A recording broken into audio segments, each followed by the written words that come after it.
The most asked question I get is, will RapidChange work on my machine?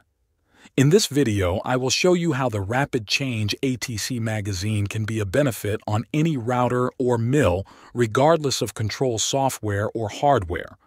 One thing to point out is that the functions for loading and unloading tools is just simple G-code that will run on any machine. The magazine simply holds the nut, collet, and tool assembly in such a way that the machine and spindle working together are able to load and unload tools. It's just that simple.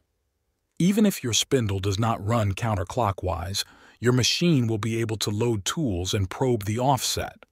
When I employed my first prototype, the spindle was not set up to run counterclockwise, but I was thrilled to have a place to keep my tools from being misplaced, and the ability to simply run a G-code file to load them and probe the offset.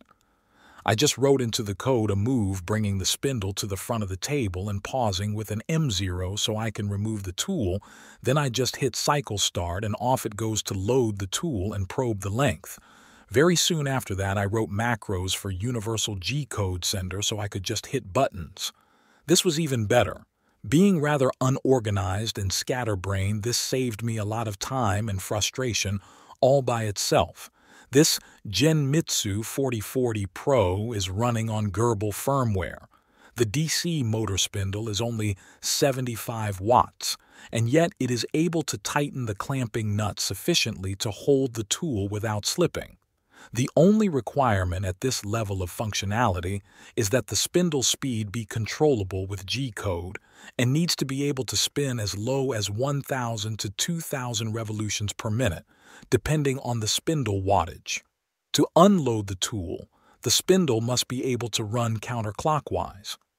I have wired a 2-channel relay to a momentary switch which reverses the polarity of the motor when depressed and causes the spindle to rotate counterclockwise. I simply have to hold the button down while the spindle unloads the tool. Though this solution isn't as nice as having the M6 function, even using the magazine for a semi-automatic tool change is far superior to the alternative. I wanted to show everyone that even with a machine like this and very little modification, you're able to make tool changes. The RapidChange ATC magazine, even used in the most basic way, will allow you to graduate from wrenches while saving time and frustration. We will provide you with the G-code and macro examples when you purchase your RapidChange ATC magazine. I really appreciate all the interest. Please like and subscribe. Hit the bell notification to be notified as I will be uploading a lot of video. Thanks for watching.